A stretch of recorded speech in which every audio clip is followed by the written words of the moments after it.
কুমিল্লার চান্দিনায় শুইলপুর union LDP অঙ্গ ও সহযোগী সংগঠনের আয়োজনে লিবারেল ডেমোক্রেটিক পার্টি এলডিপির কর্মী সমাবেশ অনুষ্ঠিত হয়েছে। শুক্রবার ১৩ ডিসেম্বর বিকেলে উপজেলার ১ নং শুইলপুর ইউনিয়নের শালিকা আমতলী বাজারে ওই কর্মী সমাবেশ অনুষ্ঠিত হয়। এতে প্রধান অতিথির বক্তব্য রাখেন লিবারেল ডেমোক্রেটিক পার্টি এলডিপির মহাসচিব ও সাবেক প্রতিমন্ত্রী ডক্টর রেদওয়ান আহমেদ। তিনি বক্তব্যে বলেন, শেখ হাসিনা নেতাকর্মীরা এদেশ থেকে ২০ লক্ষ কোটি টাকা বিদেশে পাচার করেছে, বাংলাদেশের প্রতিটি ব্যাংকে খালি করে দিয়েছে। ব্যাংকে আপনার টাকা আছে, কিন্তু ব্যাংক আপনাকে ক্যাশ টাকা দিতে পারছে না। আপনার টাকা কাগজে আছে, বুলেটে নাই।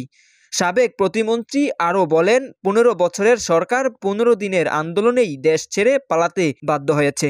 তিনি পালিয়ে গেলেও তার নেতাকর্মীদের নিয়ে যেতে পারেনি। তাদের মধ্যে কিছু ভালো নেতা কর্মীও রয়েছে। শুইলপুর ইউনিয়ন এলডিপির সভাপতি তহিদুল ইসলাম ভূঁইয়া মুহুরীর সভাপতিত্বে বিশেষ অতিথির বক্তৃতা করেন চান্দিনা উপজেলা এলডিপির সভাপতি ও সাবেক চেয়ারম্যান একেএম শামসুল হক মাস্টার, সাধারণ সম্পাদক অধ্যক্ষ আবু তাহের।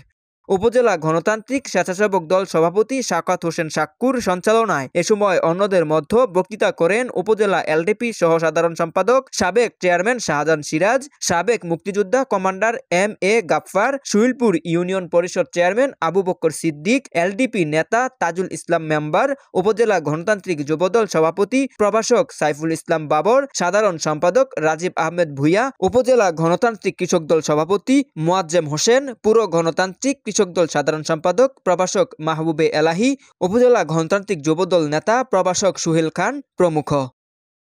শুইলপুর ইউনিয়ন এলডিপি অঙ্গ ও সহযোগী সংগঠনের অনুষ্ঠিত ওই কর্মী সমাবেশে মোহাম্মদ কাউসার আলম, নবী নওয়াজ, আবুল কালাম, সাইফুল ইসলামের নেতৃত্বে ৩০ জন বিএনপি সমর্থিত নেতাকর্মী প্রধান অতিথির হাতে ফুল দিয়ে এলডিপিতে যোগদান করেন। এই পর্যায়ে বিএনপি থেকে প্রায় অর্ধশত কর্মী নেতার হাতে ফুল দিয়ে এলডিপিতে যোগদান করবেন।